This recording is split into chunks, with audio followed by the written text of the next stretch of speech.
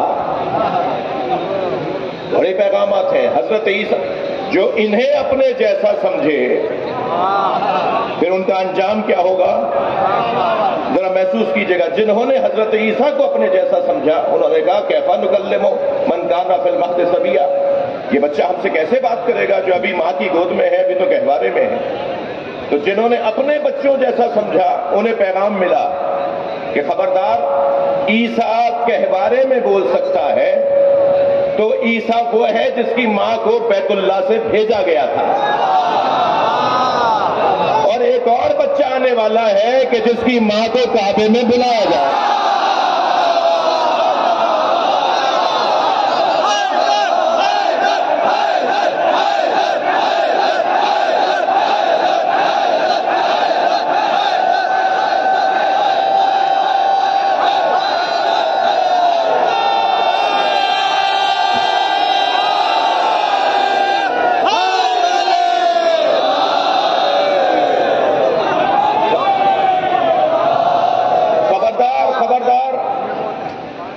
اتنا بڑا مجمع، ہم میں کوئی نبی رسول امام تو نہیں ہے، اتنا بڑا مجمع ہم میں کوئی معصوم تو نہیں ہے۔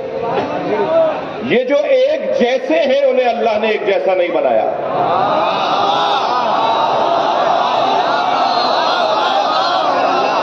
بھائی اہم ترین دستاویزات پہ دستخط کے بعد انگوٹھا لگوایا جاتا ہے۔ متعلقہ اداروں کے افسران بیٹھے ہوں گے، بھائی پڑھے لکھے ہیں، دستخط کر دیے، انگوٹھا کیوں لگوا رہے ہیں؟ یہ انگوٹھا وہ لگائے جیسے سائن کرنا نہ آئے، دستخط کرنا نہ آئے، لیکن دستخط کے بعد انگوٹھا اس لیے لگوایا جا سکتا ہے، لگوایا جاتا ہے کہ دنیا میں اگر فنگر پرنٹ کے طالب علم اور اس شعبے جو کرائم کے ادارے ہیں، جو حفاظتی ادارے ہیں، وہ توجہ کریں میں کچھ کہہ رہا ہوں، دنیا میں جرائم کو بھی پکڑا جاتا ہے انگلیوں کے نشان سے، اور دنیا میں آثار، بہترین آثار کا رستہ یہ انگلیوں کے نشان ہے۔ دستخط ہو گئے، انگوٹھا کیوں لگوا رہے ہیں؟ اس لیے کہ اگر دنیا میں اربوں انسان ہے نا تو کسی کا کسی جیسا انگوٹھا نہیں ہے۔ تو اگر آمادہ ہے تو جملہ دیا کر دو، جب انگوٹھا ایک جیسا نہیں ہے تو عقیدہ ایک جیسا کیسے؟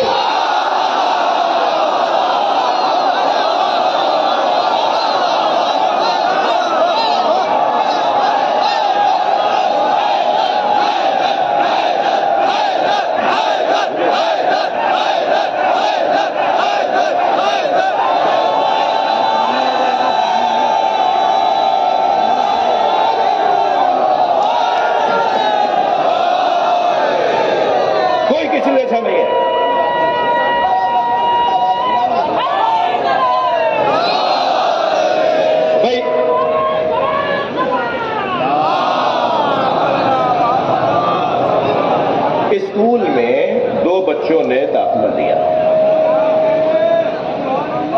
میں ایک تصویر دکھانے جا رہا ہوں۔ کچھ لوگ ہیں مساوات پسند، کچھ ہیں عدل پسند، اور ہم ہیں مواسات پسند۔ مساوات، عدل، اور اس سے زیادہ بڑی جگہ، اس سے بڑا مرحلہ ایمان کردار وہ ہے مواسات۔ حضرت عباس کا لقب ہے المواسی، ہم علم چومنے والے لوگ ہیں۔ مساوات، دیکھیں اسلام دین مساوات نہیں ہے، اسلام دین عدل ہے، اور جب مرحلہ عدل کمال پر پہنچے تو پھر کربلا بنتی ہے، اور وہاں مواسات کی تصویر نظر آتی ہے۔ برابری کی بنیاد پر کوئی نہیں، برابری کی بات وہ کرتا ہے، مثلا دو بھوکے ہیں، دو روٹیاں ہیں، تو مساوات پسند کہے گا کہ ایک بھوکے کو کھلا دو اور دوسرے بھوکے کو کھلا دو، مساوات پسند یہ کہے گا۔ لیکن عدل کے پیروکار کہیں گے کہ دیکھو کس کی کتنی بھوک ہے۔ اگر ایک کی بھوک 1.5 روٹی کی ہے تو اسے 1.5 روٹی دو، اور اگر ایک کی بھوک آدھی روٹی کی ہے تو اسے آدھی روٹی دو۔ عدل یہ کہتا ہے۔ تو عدل کا تقاضا تو تفریق ہے، عدل کا تقاضا تفریق ہے۔ اب مساوات پسند مزاج لوگوں میں ایک منظر نظر آیا کہ 2 بچوں نے اسکول میں ایک ساتھ داخلہ لیا، ایک ہوشیار، محنتی، ذہین، اس نے ایک سال میں کئی کلاسیں پاس کی، ایک نکما، کن ذہن، اور اس نے کئی سالوں میں بھی ایک کلاس پاس نہیں کی۔ ایک پہنچ گیا میٹرک میں اور ایک پہنچ گیا تیسری میں۔ جو مساوات پسند لوگ تھے انہوں نے ان دونوں بچوں کو، ہوتے بعض افسران آتے ہیں اداروں میں وزٹ کے لیے، تو انہوں نے دیکھا کہ ریکارڈ دونوں کا ایک ہے، ایک ہی تاریخ کو داخل ہوئے، ایک سا ان پہ سرمایہ لگا، ایک سا ان کے اوپر وقت لگا، مگر ایک میٹرک میں ہے اور ایک تیسری میں ہے، تو کہنے لگے انہیں ساتھ ہونا چاہیے۔ تو وہاں کے